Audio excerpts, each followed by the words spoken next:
Hello students, welcome to EPG Pathshala. I am Mohan Chand Joshi, Assistant Professor from Jamia Millia Islamia. Today we are going to talk on a module, Plant Transformation Vectors, TI, Ri-plasmid, under the paper Genetic Engineering and Recombinant DNA Technology, Part 1. After completing this module, you should be able to understand what are TI and Ri-plasmids are, and how agrobacterium mediated transfer of tDNA into plant's genome happens, what are the differences and the similarity between TI and Ri-plasmids are. Agrobacterium.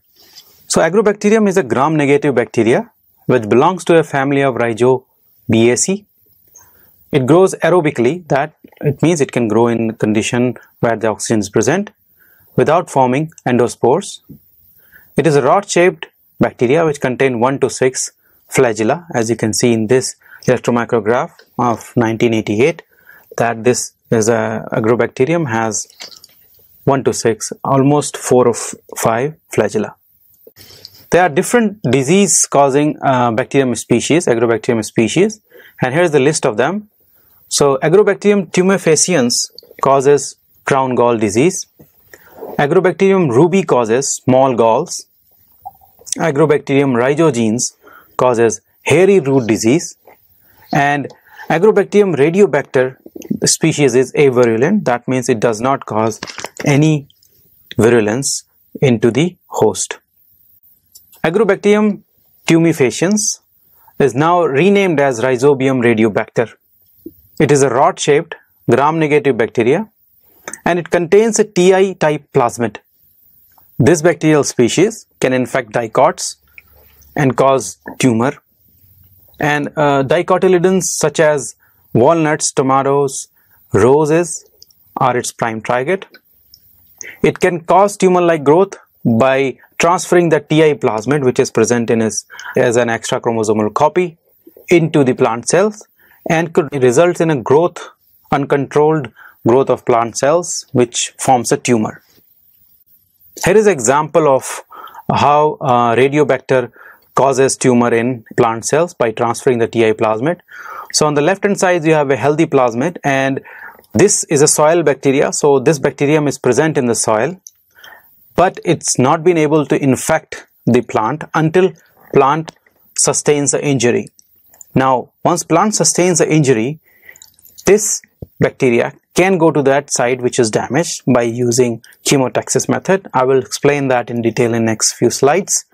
And once it goes to that infected site which is wounded, the agrobacterium can colonize there and transfer the TI plasmid and can result in the formation of a tumor, which is shown in the picture here. So soil bacterium, which is non-harmful, can turn into a tumor causing bacteria. Agrobacterium rhizogenes, that is now renamed as Rhizobium rhizogenes. This is a rod-shaped bacteria, gram-negative soil bacterium present in the soil. It harbors Ri-type plasmid, and this Ri-type plasmid can induce infection to the root site and causes hairy roots if this plasmid is transferred into the plant cell. Rhizobium rhizogenes induces hairy root via Ri plasmid. As I explained in the previous slide, the rhizogenes contain Ri plasmid, and in this you can see a healthy plant.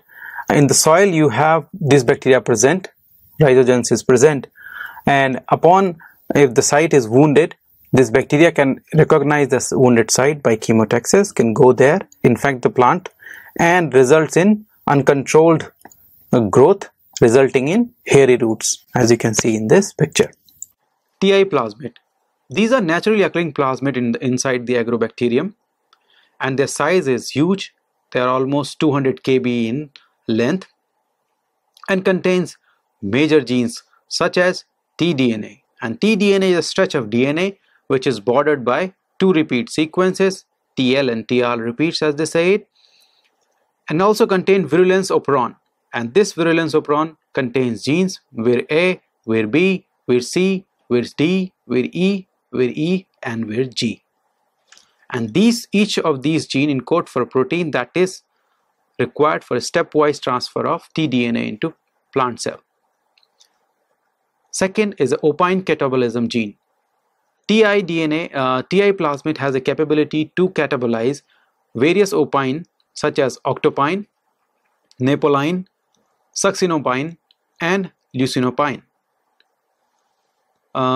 These and Ti plasmid have origin of replication, which allows its duplication inside the agrobacterium. And lastly, it also has a conjugal transfer gene, TRA, which allows its transfer from agrobacterium into plant cell. Here is a genetic map of a Ti plasmid. As I explained in the previous slide, Ti plasmid contains an origin of replication, which allows the duplication of this plasmid. They are almost 200 kb in size, very large. It also contains a virulence region, which is shown in the right hand side, and also contain genes that can catabolize opine, a chemical or molecule which is secreted by plants upon its infection, and also contains genes which are involved in conjugal transfer of this particular plasmid into the plant, and also contain tDNA. tDNA is also named as transfer DNA, and if you zoom into tDNA, what you see that there are genes in it which are auxin genes, cytokinin genes, and opine synthesis genes which are present in tDNA, and these genes are bordered by repeats elements, left repeat as well as right repeats, and these repeats are crucial for the transfer of this plasmid. In particularly, right repeats are very important for the successful transfer of tDNA into plant cell. Ri plasmid. Similar to Ti plasmid, Ri plasmids are also naturally occurring plasmid inside agrobacterium, but their size is huge. They are even bigger than the Ti plasmid. Their size ranges from 200 to 800 kilobase pair. They also contain crucial genes like Ti plasmid, but instead of having one tDNA, they can have maybe one or more or two DNA sequences. And if they have two tDNA sequences or regions, then they are named as tLDNA and tRDNA. They contain Virulence Operon gene just like tIDNA. They also have genes which are involved in opine catabolism, but they are different from what we see in Ti plasmid, and the opine that they can catabolize is agropine and menopine. Ri plasmid also contains origin of replication that allows its replication inside the agrobacterium, and also has a gene for conjugal transfer. Here is the genetic map of a Ri plasmid, and as I mentioned in previous slide, it contains origin of replication which allows it to replicate inside the agrobacterium. It also contains opine catabolism gene, conjugal transfer gene, virulence region. All these regions are similar to what we see in Ti plasmid. However, the tDNA here looks very different, as you can see in the schematic. Also, it contains tDNA repeats for sure, left and right repeats, but it may contain up to 2 copies of tDNA. Therefore, now we say them tRDNA, that is right, T left DNA, and also has a space between these two is called tcDNA. Ri plasmids are bigger in size compared to the Ti plasmid size. Virulence Operon. This region is present in both Ti plasmid and Ri plasmid, as I mentioned earlier. It contains a range of genes which are involved in the transfer of tDNA from bacteria to the plant cell. Genes in the virulence regions are grouped into operon called Vir ABCDEFG, and that codes for enzymes responsible for tDNA transfer. To start with Vir A gene, it codes for a receptor which reacts to the phenolic compound that are released by a wounded plant. This could be acetosyringone, syringoaldehyde, or acetovanillone. Now this gets autophosphorylated in presence of these phenolic compound. As it works in tandem with the Vir-G as a 2-component system, it can also phosphorylate Vir-G, and then this Vir-G gene activates expression of other virulence gene after binding to a consensus sequence of Vir-A that is phosphorylated. Now Vir-D D1 and D2. These two proteins are endonuclease enzymes which targets the repeat sequence of tDNA border and can induce a damage only on one strand, chews it up, and resulting in a 5-strand end of a single strand DNA. So these endonucleases will go and specifically bind to the tDNA, will chew up only one strand of DNA and results in a single-stranded DNA. And that DNA, the single-stranded DNA, is protected by the binding of Vir-E gene, which prevents it from any nuclease attack and intercalates with lipids to form channel into the plant membrane. There are two proteins, Vir-E1 and E2. Both act as a chaperone to protect this particular tDNA, single-stranded tDNA, against endonuclease activity. Now the last is Vir-B gene. As we have a tDNA complex which is formed by the binding of Vir-E chaperones and the proteins to the single-strand DNA, Vir-B is a protein which forms channel, which allows the transport of these tDNA complex from bacterial cell membrane into the plant cell. So it can form a channel through bacteria into the plant cell. tDNA sequence, or as we say, transfer DNA sequences. The tDNA sequence is present in both Ti and Ri plasmid. In Ri, however, there are two tDNA sequences, but the genetic map for tDNA remains the same. tDNA or transfer DNA is almost 24 kb long, and out of the entire Ti or Ri plasmid, it's only the tDNA sequence that gets integrated into the plant genome. Apart from this tDNA sequence, all the genes which are present in Ti or Ri plasmid are there to facilitate the transfer of this tDNA into the plant cells. In tDNA, at each end of the tDNA, you have two border sequences which are 25 base pair repeat and are crucial for tDNA transfer. The right end, specifically the right end repeat, is very important for the tDNA transfer, because if you remove the left end repeat sequence from tDNA, bacteria is still able to transfer the tDNA into the plant cell. tDNA contains important genes which are required, or which synthesize or which encodes for opine and phytohormones. These two genes or these two products are important. Opine is important, which is derivative of amino acid for bacteria as a source of carbon and energy. Phytohormones such as cytokinin and auxins are responsible for uncontrolled growth in the plant cell, which leads to the tumor formation. Here is a schematic overview of how Agrobacterium infects the plant cell and transfer its TiDNA or RiDNA into the host cell. So the very first step that I mentioned in earlier slides also, that if a plant gets wounded, so what happens in that case, if plant gets a wound, it releases a phenolic compound, which is acetylseringione, is shown in this picture here. So this particular compound, phenolic compounds, is transported into the bacterial cell by Vir-A gene, which results in the step 3, leading to the autophosphorylation of Vir-A protein. Vir-A autophosphorylation activates the expression of Vir genes and leads to activation of a range of virulence genes, including D1 and D2. Now D1 and D2 will specifically excise out the tDNA molecules from the tRNA and will make a single strand tDNA. As you can see in this picture, you have Agrobacterium with a Ti plasmid, in which the Ti plasmid, the tDNA sequence is nicked by Vir-D1 and D2 gene, and a single strand is chewed up, and we have a single tDNA strand. Once the single strand tDNA is formed, it needs to be protected against the endonuclease or exonuclease that are present in the cell.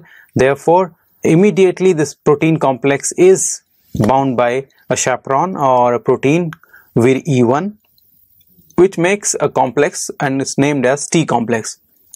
Now this T complex is much more stable, and it can form a small, it can make a filament like structure which is 2 nanometer in its width, which is capable of passing through the membranes of bacteria as well as a plant. But in order to do that, it requires an assistant from other protein, which is a Vir-B protein. Now this Vir-B protein forms a channel which allows the transport of tDNA complex from bacteria direct into the plant cell. And as you can see in this schematics, you have a tDNA complex shown in a filament here, where single strand DNA shown in red is captured or protected by a blue protein, which is represented here is Vir-E2. Now this complex need to be transported, the tDNA complex need to be transported from Agrobacterium into plant cell, and in this picture here we can see a plant cell wall, we can see plant nucleus and a plant genome, and Vir-B will allow a transport of, will form a channel which allows these 2 nanometer filament complex to translocate from bacteria via plant cell into the plant cytosol. In the next step, once the tDNA is into the bacterial cytosol, it will get into the plasmid, into the cell nucleus as well, and now the protein which are protecting the single strand DNA need to be cleaved off, so they are removed, and after that the tDNA, the single stranded DNA, get integrated into plant genome. However, the mechanistic understanding of this integration as well as transport into the nucleus remains uncharacterized. The mechanism which is underlying this transport from cytosol into nucleus into the bacterial genome remains unknown and needs further characterization. So once the tDNA is integrated into the plant genome, and as you remember, the tDNA contains our genes of auxin, cytokinin as well as opine. Now these can utilize the plant transcription machinery and will start its own transcription as well as expression. And as these auxin and cytokinin genes are synthesized within the cell, it results in uncontrolled cellular growth, and which cannot be stopped, and that results in the formation of tumor. As you can see in this picture, the red tDNA is integrated into the plant genome, and the synthesis of these phytohormones results in the formation of a tumor. So what are the differences between Ti type plasmid and the Ri type plasmid? As we know, the bacterium species which harbors these Ti and Ri plasmids are different. Apart from that, there are characteristics of these two plasmid which differs, and as you can see in these tables, the characteristics are mentioned on the left side. Then you have Ti plasmid and Ri plasmid. First and foremost difference, which is very obvious between these two plasmid, is the tDNA. In Ti plasmids, we have one copy of tDNA, but in Ri plasmids, we can have two copies of, either one or two copies of tDNA, which makes Ri plasmid bigger in size compared to the Ti plasmid also. The opine catabolizing gene. Both Ti plasmid and Ri plasmid have a different set of opine catabolizing genes. In Ti plasmid, we have octopine, nopalene, succinomapine, succinoopine, and leucinopine. In Ri plasmid, we have agropine type or manopine type. In both these Ti and Ri plasmid also have similarities, that both of them contain only one copy of virulence genes. Ti and Ri plasmid both are virulent to the plasmid, to the plant cell, and Ti plasmid cause tumor, which is also called as crown gall, and Ri plasmid cause hairy root disease. And as I mentioned earlier also, they both reside, the host of these two plasmids are different bacterial species. Ti plasmid is found in Agrobacterium tumefaciens, which is now named as Rhizobium radiobacter, and the Ri plasmid resides in Rhizobium rhizogens. So students, let's now summarize what we have learned in this module. First, that Ti and Ri plasmids are present in a naturally occurring two different bacterial species, Agrobacterium, and that Agrobacterium is a soil bacteria, is a gram-negative rod-shaped bacteria. Both plasmids contain tDNA, that's a transfer DNA sequence, and the virulence region. The virulence region contains range of genes, range of virulence gene which are responsible for the transfer. Compared to Ti plasmid, Ri type plasmids are slightly bigger. their size range from 200 to 800 kilobase pair, and they contain up to 2 tDNA sequences also. So how Agrobacterium recognizes the wounded site and causes the infection or causes the tumor? So what happens once the plant gets injured? It releases a phenolic compound, and these phenolic compounds are recognized by virulence A gene in the of the bacterium, which get autophosphorylated. It transfers the phosphate group to virulence gene G, which results in the downstream expression of other virulence genes. Now, once the genes are expressed, virulence genes are expressed, they excise the tDNA, the double strand DNA, into a single stranded DNA, which then binds to several to the different virulence gene, where A, which protects the single strand DNA against against the endonuclease of the bacteria, so that the tDNA, the T strand DNA, is not chewed up. Once the tDNA is bound with the Vir E genes, it translocates with the help of Vir B gene into from bacteria cell membrane to the plant cell membrane, where it is released into the cytosol. It travels from the cytosol to the host, to the plant nucleus, and gets integrated into the plant genome. However, how this transfer between cytosol to nucleus and from nucleus to integration into the plant genome remains uncharacterized. But once it gets integrated into the plant genome, tDNA utilizes the host transcription factor and synthesizes and starts and expresses auxin, cytokinins, and opine genes. And opine is used opine is used by bacteria for their survival inside the host. But expression of auxin and cytokines results in uncontrolled differentiation of plant cell, which results in the crown gall or hairy root disease. So students, by now you will have learned the mechanism through which Ti and Ri-plasmid from Agrobacterium causes these disease in plant cells. Thank you.